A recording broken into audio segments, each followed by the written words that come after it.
بسم اللہ الرحمن الرحیم۔ السلام علیکم ورحمۃ اللہ وبرکاتہ۔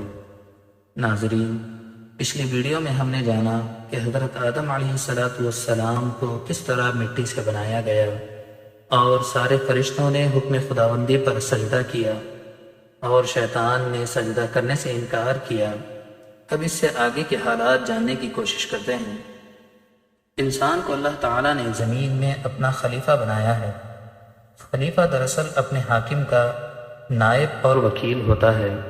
اللہ تعالیٰ نے جب اپنا نائب و خلیفہ بنانے کا ارادہ کیا اور حضرت آدم علیہ السلام کی شکل میں اس کو صورت دینا چاہی تو فرشتوں کو اطلاع دی کہ میں زمین پر اپنا نائب و خلیفہ بنانا چاہتا ہوں جو میری مرضیات کو زمین پر نافذ کرے گا اور زمین کا وہ مالک بھی ہوگا، زمین میں میرے مرضی کے مطابق حکومت قائم کرے گا۔ اس اطلاع پر فرشتے حیرانی ظاہر کرنے لگے۔ غالباً حیرانی کی وجہ یہ رہی ہوگی کہ زمین پر خلافت کی ضرورت آخر کیوں محسوس کی گئی؟ مخلوق تو ہم بھی ہیں، کسی دوسرے مخلوق کی پیدائش کہیں ہماری نااہلی کے سبب سے تو نہیں؟ اس سے پہلے جنات بھی تو تھے جن کی سرکشی و بغاوت کی وجہ سے انہیں دور دراز علاقوں میں قید کر دیا گیا۔ اب جو مخلوق پیدا ہوگی ظاہر ہے اس میں خیر و شر ہوگا، کیونکہ خیر تو صرف ہم میں ہی ہے۔ ایسی مخلوق سے فتنہ و فساد کی توقع ممکن ہے۔ کہنے لگے پروردگار، ایسی نئی مخلوق سے اگر تیری تسبیح و تقدیس، تحلیل و تکبیر مقصود ہے تو یہ منصب ہمارے لیے زیادہ مناسب ہے، کیونکہ ہم ہر لمحہ تیری تسبیح و تقدیس بجا لاتے ہیں اور بلا چوں و چرا تیرا حکم تسلیم کرتے ہیں۔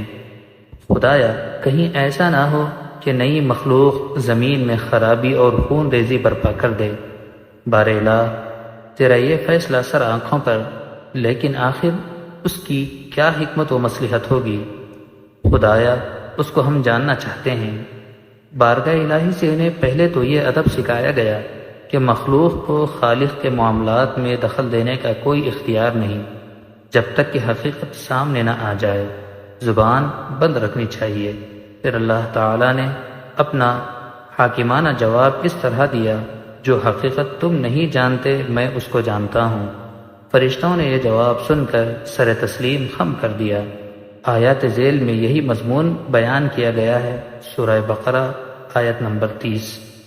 اور جب ایسا ہوا کہ تمہارے پروردگار نے فرشتوں سے کہا تھا میں زمین میں ایک خلیفہ بنانے والا ہوں، فرشتوں نے کہا ایسی ہستی کو خلیفہ بنایا جا رہا ہے جو زمین میں خرابی پھیلائے گی اور خون ریزی کرے گی، حالانکہ ہم تیری حمد و ثنا کرتے ہوئے تیری پاکی و قدوسی کا اقرار کرتے ہیں کہ تیرا ارادہ برائی سے پاک اور تیرا کام نقصان و عیب سے منزہ ہے۔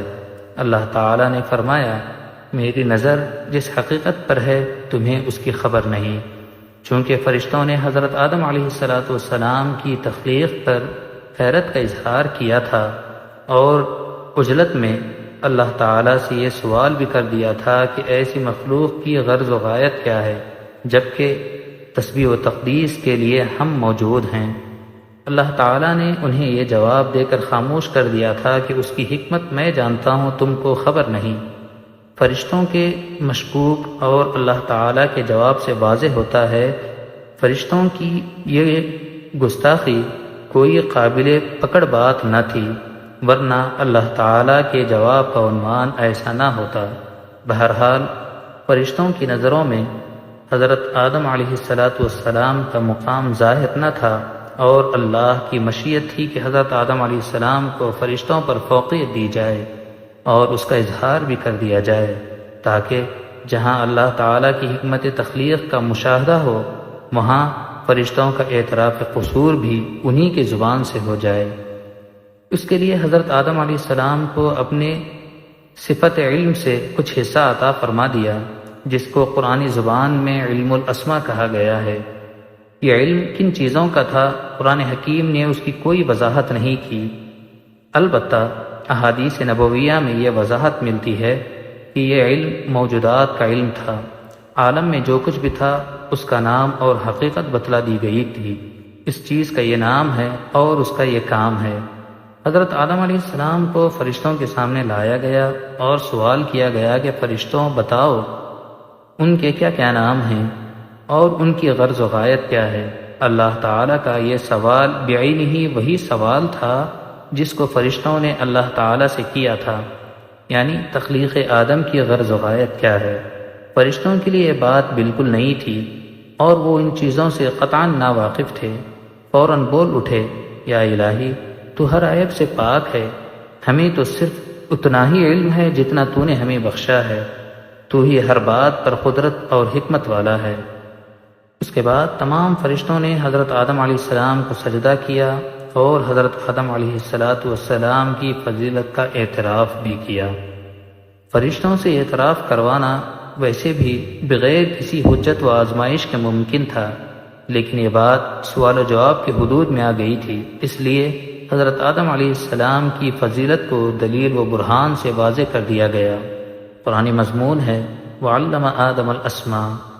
آیات ذیل اسی واقعے سے متعلق ہیں اور اللہ تعالیٰ نے آدم کو ساری چیزوں کے نام سکھا دیے، پھر انہیں فرشتوں کے سامنے پیش کیا اور فرمایا اگر تمہارا خیال صحیح ہے کہ کسی خلیفہ کے تقرر سے انتظام بگڑ جائے گا تو ذرا ان چیزوں کے نام بتاؤ۔ فرشتوں نے عرض کیا ہر عیب سے پاک تو آپ ہی کی ذات ہے، ہم تو بس اتنا ہی علم رکھتے ہیں جتنا آپ نے ہم کو دیا ہے، حقیقت میں سب کچھ جاننے اور سمجھنے والے آپ کے سوا اور کوئی نہیں۔ اللہ نے آدم سے کہا اے آدم تم ان چیزوں کے نام انہیں بتاؤ۔ جب آدم نے ان سب کے نام بتا دیے تو اللہ تعالیٰ نے فرمایا اے فرشتو میں نے تم سے کہا تھا نا کہ میں آسمانوں اور زمین کی ساری حقیقتیں جانتا ہوں جو تم سے چھپی ہوئی ہیں، جو کچھ تم ظاہر کرتے ہو وہ بھی مجھے علم ہے اور جو کچھ تم چھپاتے ہو اسے بھی میں جانتا ہوں۔ فرشتوں کے اقرار کے بعد حضرت آدم علیہ السلام کو جنت میں سکونت دے دی گئی، وہ اس میں ایک عرصے تک راحت و سکون کی زندگی بسر کرتے رہے، لیکن چونکہ انسان تھے مسلسل تنہائی کی وجہ سے وحشت محسوس کرنے لگے۔ حضرت آدم علیہ السلام کے لیے ایک ہمدم و مونس حضرت حوا کی شکل میں پیدا فرما دیا۔ حضرت آدم علیہ السلام اپنا مونس و رفیق حیات پا کر بے حد مسرور ہوئے اور وہ تنہائی کی تکلیف چاہتی رہی۔ اس طرح حضرت آدم علیہ السلام کے سکون قلب کا انتظام ہو گیا۔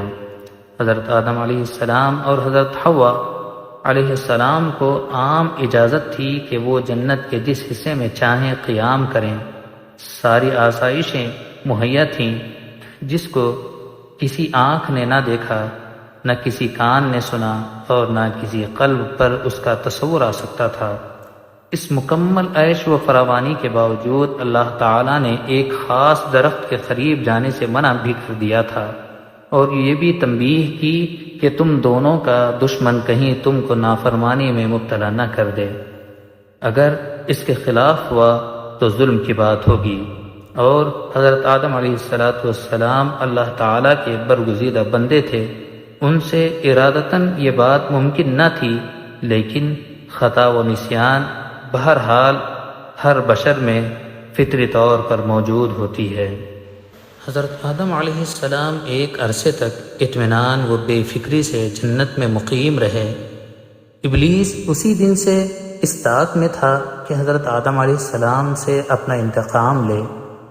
اس نے کسی نہ کسی طرح حضرت آدم علیہ السلام اور حضرت حوا کے دل میں یہ وسوسہ ڈالا کہ یہ درخت شجرۃ الخلد ہے، اس کا پھل کھانا گویا جنت میں ابدی زندگی کا ضامن ہے، اور یہ زندگی علامت ہے اس بات کی کہ اللہ تعالیٰ آپ سے ہمیشہ راضی ہے اور راضی رہے گا، اور یہ عالم ابدی عالم ہے جو کبھی ختم نہ ہونے والا ہے۔ پھر اس پر مزید دھوکہ دینے کے لیے اللہ تعالیٰ کی بڑی بڑی قسمیں کھایا اور اپنا خیر خواہ مخلص ہونا ظاہر کیا۔ اس دھوکے